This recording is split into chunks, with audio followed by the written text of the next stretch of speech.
My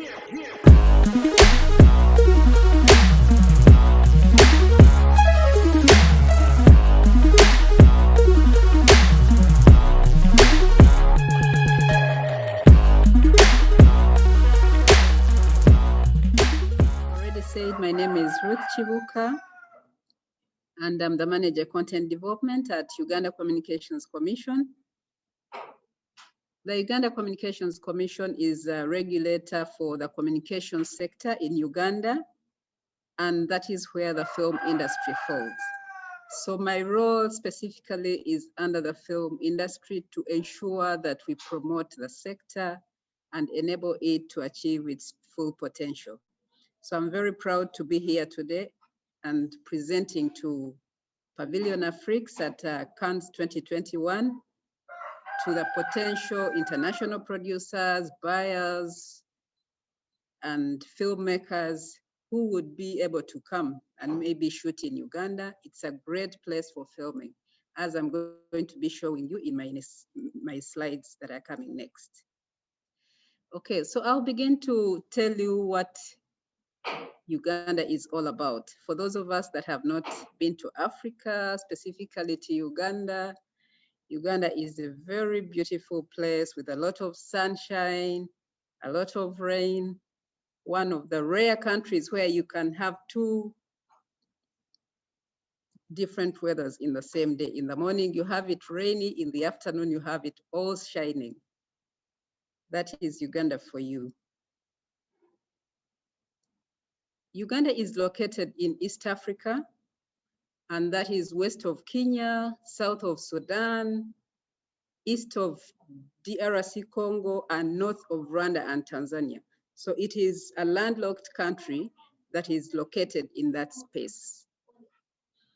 It is in the heart of the Great Lakes region, surrounded by three of the lakes, which is Lake Edward, Lake Albert, and Lake Victoria. That is what makes it a landlocked country. As you can see, the beauty of the country, a lot of sun, a lot of plants, a lot of animals, as you're seeing on my map indicating Uganda. Okay, what are some of the facts about Uganda? By the way, in 2017, Uganda was ranked the 5th CNN travel destination, the 5th in the world. So that shows you how Uganda is a beautiful place for tourism, but of course, very good also for filming. So I think it is a great place for filming with a lot of scenery, a lot of natural forests, a lot of national parks that I'm going to show you here under. It is the source of the longest river in Africa, that is River Nile. And it also houses Lake Victoria, which is the biggest freshwater lake in Africa. And it has Lake Bunyonyi, has a lot of waterfalls like Machishon Falls, Karuma, Sipi Falls, and all that. So Uganda has a lot of attractions that you can be attracted to while touring, but also which you can use for your filming destinations. It also is a home of Mount Rwenzori. Mount Rwenzori is permanently snow-capped, which is a global condition on the equator because the equator is really hot. But Mount Rwenzori is permanently snow-capped. And also it has the 3rd and 4th and 5th highest ranges in East Africa. It has a lot of flora, the natural forests, like I have said, the rift valleys, the hot springs, which include Kitagata and Sempaya, all these which you can see when you get to Uganda, and you'll be very excited about them. Uganda also has a lot of bird species. So it is one of the countries where you can come for birding. It has over 1,060 species of birds.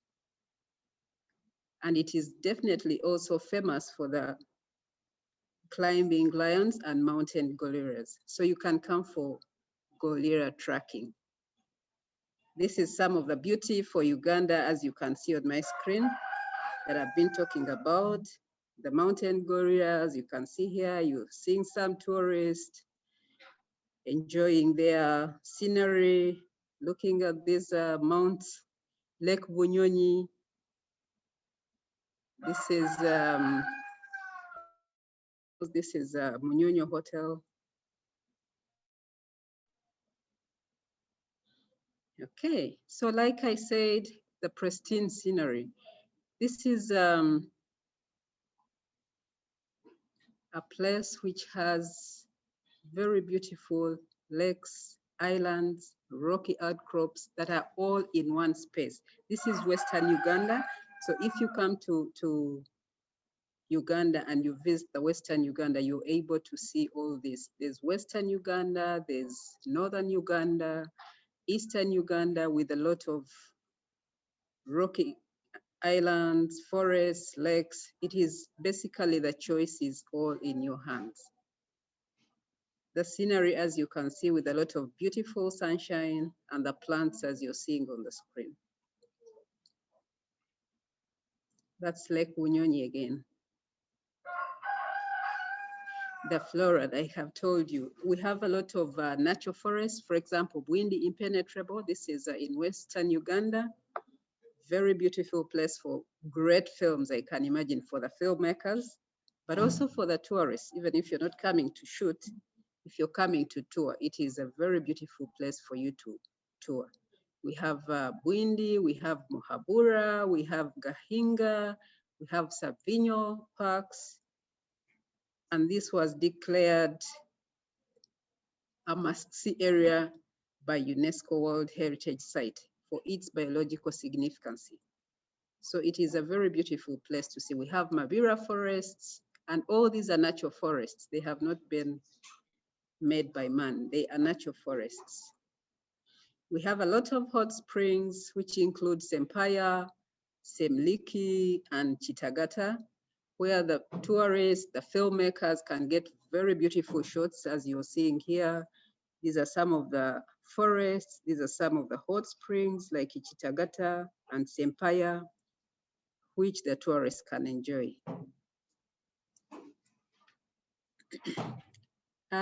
I told you Uganda has a lot of birds. You can see some of the beautiful birds on my screen.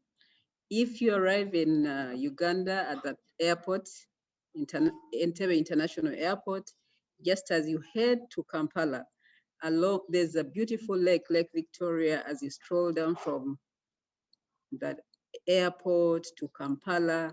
Along the lake itself is very beautiful, where you can see all these birds even before you go into the forests. But you can still go further and go to Queen Elizabeth National Park. You can go to Bwindi, and you can be able to see very beautiful birds in Uganda. And Uganda was also voted as the preferred bird watching destination in 2014 by the BirdLife International. So it is that high rank, it's highly ranked even at international level for the birding experience.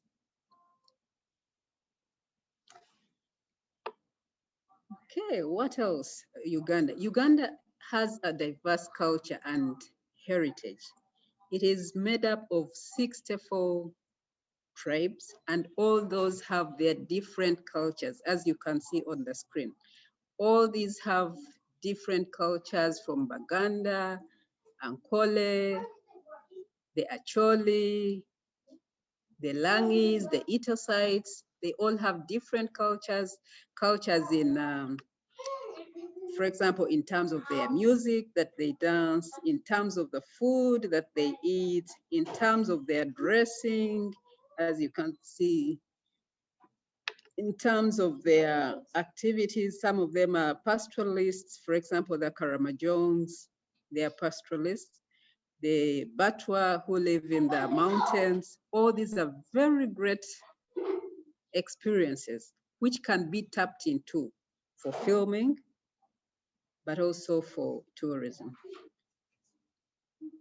There's a lot of historical sites like the Kasubi tombs. These ones represent it's the Baganda culture, very close to their hearts, where their kings are buried and where their historical sites are.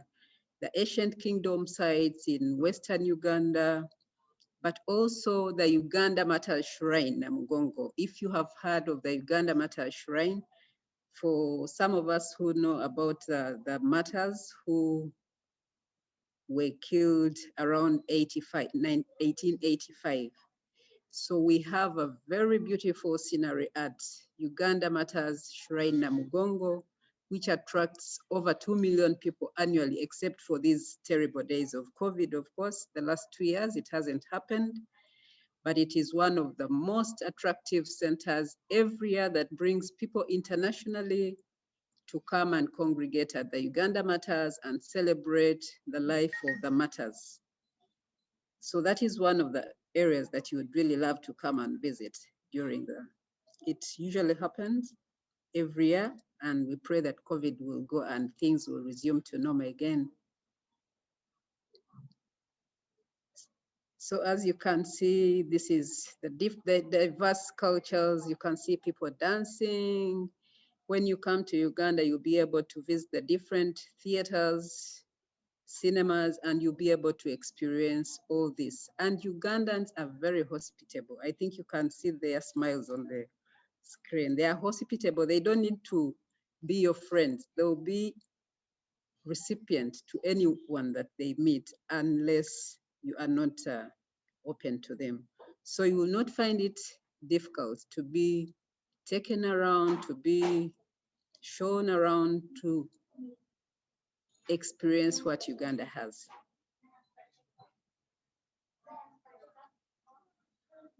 This is the shrine that I was talking about, the Namugongo Shrine. This is the Uganda tombs, which I was talking about, the historical sites.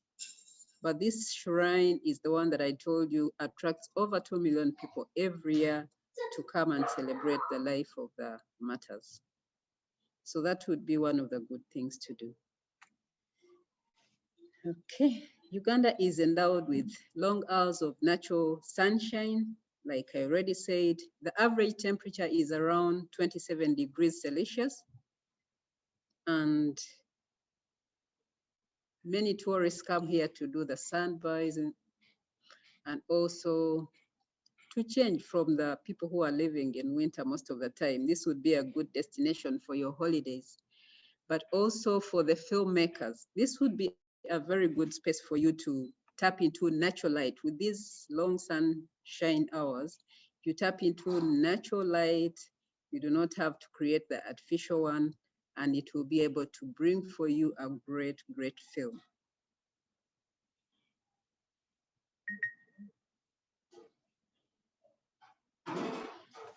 Okay, so what do I say about the filming industry in Uganda? So the filming industry in Uganda is also vibrant. It is young but growing steadily. It has a lot of talent that are involved in the industry.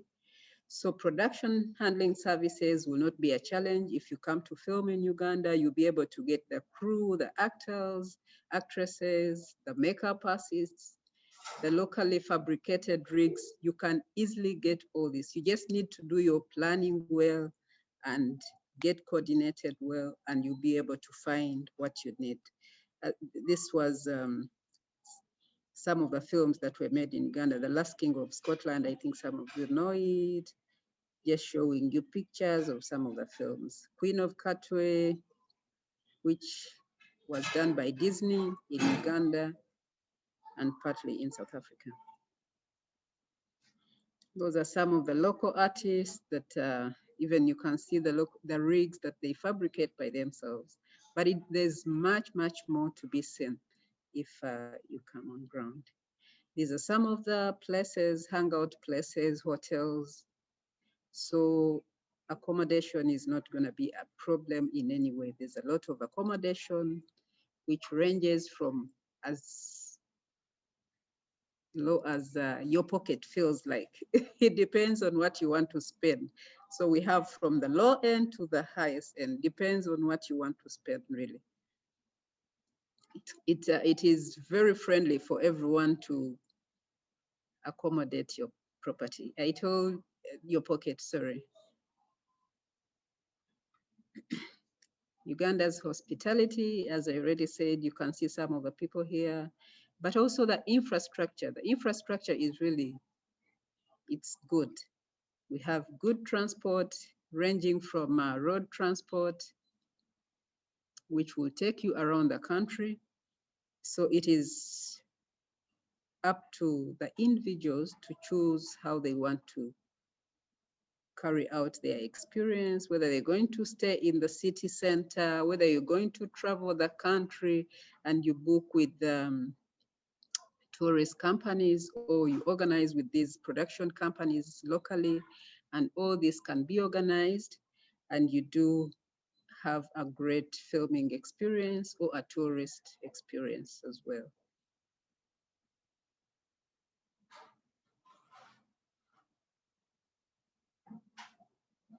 As you can see, the tourists also, even as you're filming, you can be adventurous, because I know that filmmakers are very adventurous. They don't just do filming. So after you're filming, you can also go and have lots of fun. We have traditional wrestling, we have traditional canoe racing on the lake, we have the board games, we have zip lining, water rafting, sport fishing. You can see the Nile perch and the catfish. So there's really quite a lot that you can adventure into when you come to Uganda. And you can also do the beaching. There are lots of beaches in Uganda. With this beautiful sun, you can now enjoy the beaches during your experience, your filming, your tourism. So you can even come with a family. You don't have even to just come alone. The family can enjoy the tourism as you're doing your filming, and you keep joining them at the end of the day. As you can see, these are some of the people doing their, having fun, doing the rafting, doing the bungee jumping, as you can see them here. So for those of us that like and adventuring, Uganda is a good space for you to adventure.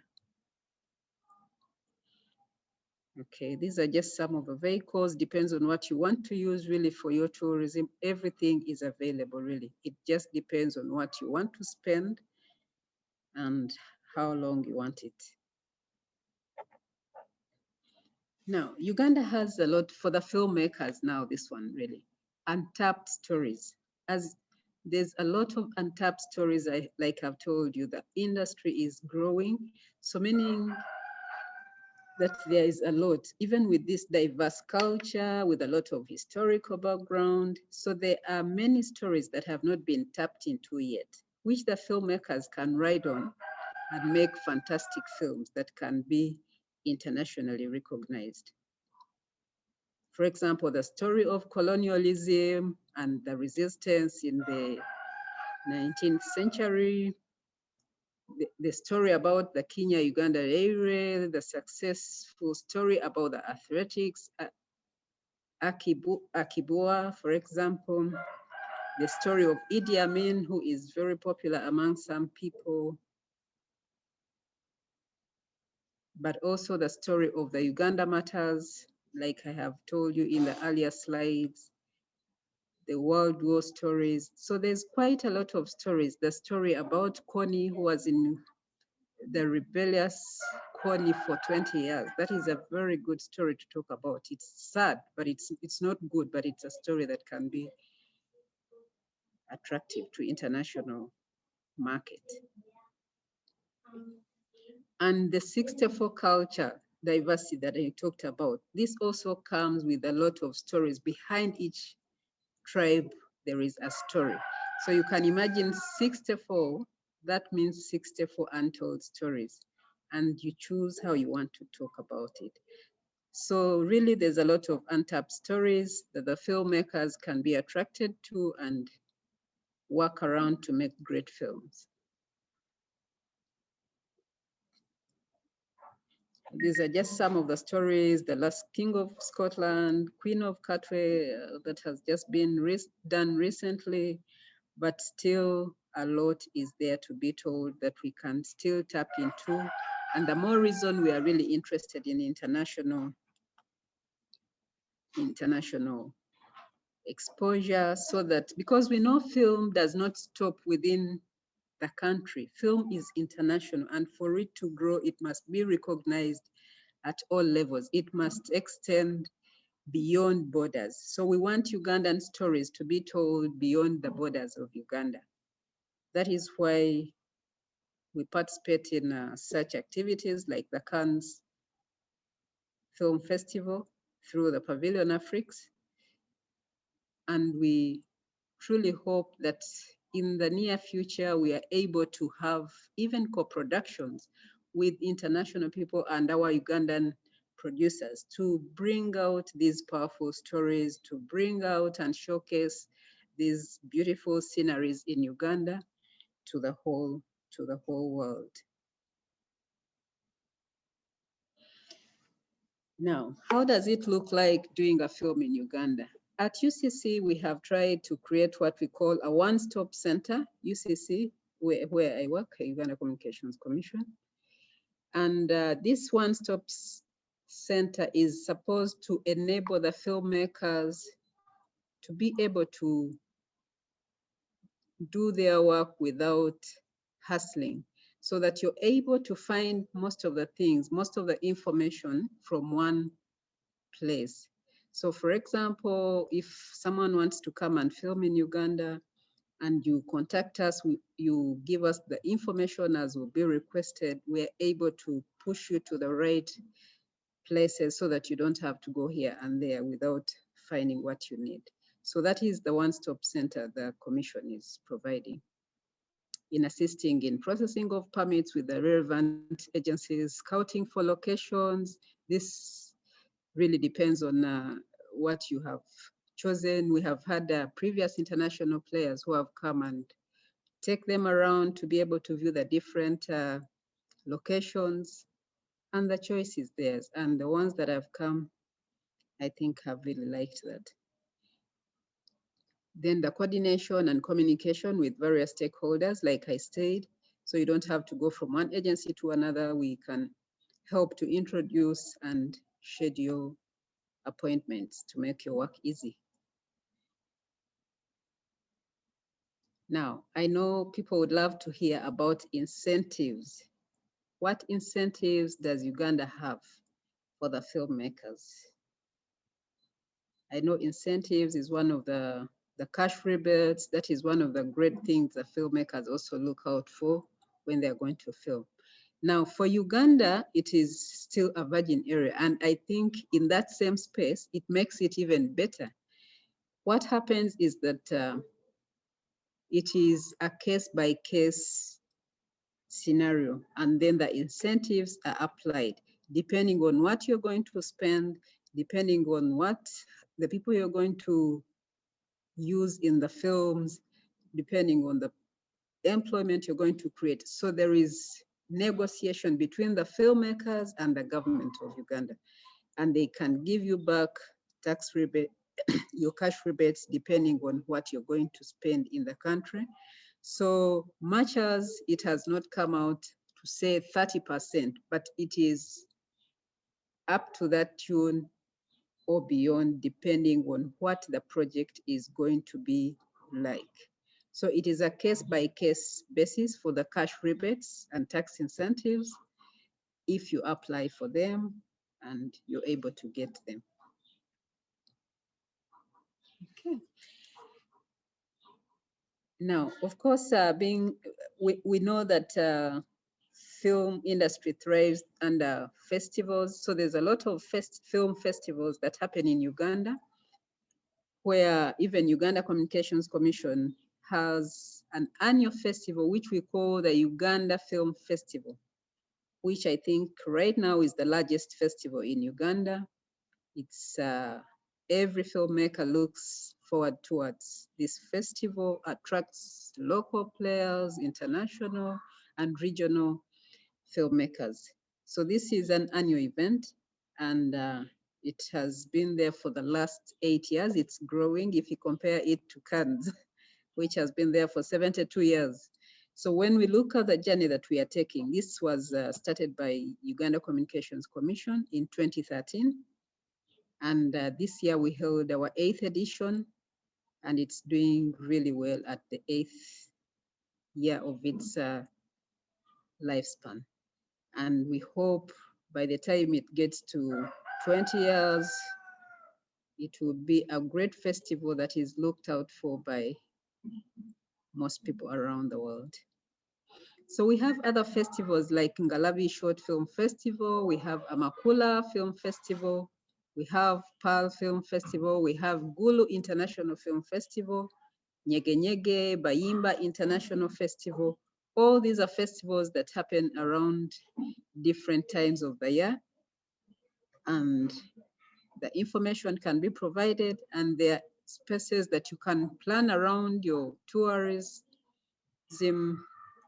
calendar or your filming calendar, so that you even interact with the festival and the players that are in the festival. So these are very good festivals that are happening in Uganda for the film industry and the arts.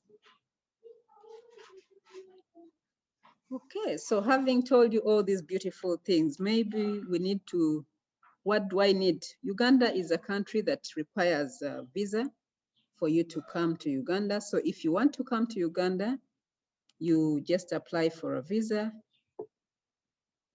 on the website of immigration. You just go to visas.immigration.go.ug, and the information is readily available. Then you get your visa and come to Uganda. Accommodation, like I've said, is very affordable, very good, ranging from all types of classes, depending on what you want. Transportation is easily accessible. You just need to do your booking in advance, and also get in touch with us or your other partners to make sure that you make your journey smooth. So that is about Uganda. It is a mouthful. I can talk about Uganda for the whole day, show you lots of forests, lots of national parks, but in a snapshot, that is what Uganda is all about. So thank you very much for listening to me. I'm going to show you a video which will put what I've been talking about in reality.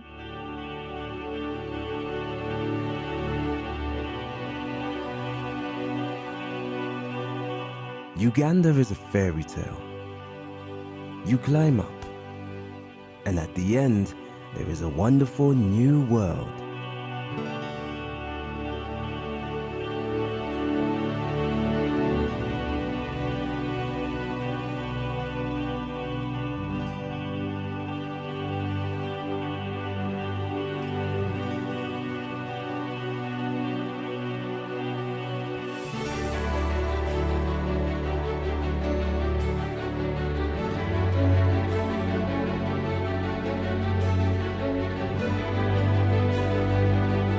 The scenery is different. The vegetation is different. The climate is different. And most of all, the people are different from anything elsewhere to be seen in the whole range of Africa.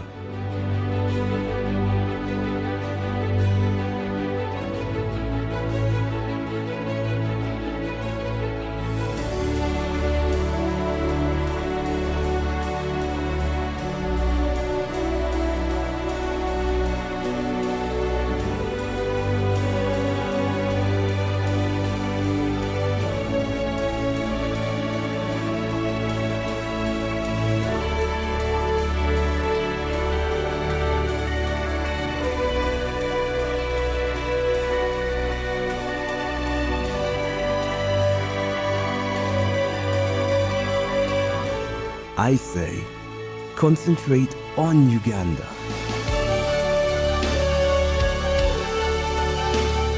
For magnificence, for variety of form and color, for profusion of brilliant life, bird, insect, reptile, beast, and for vast scale.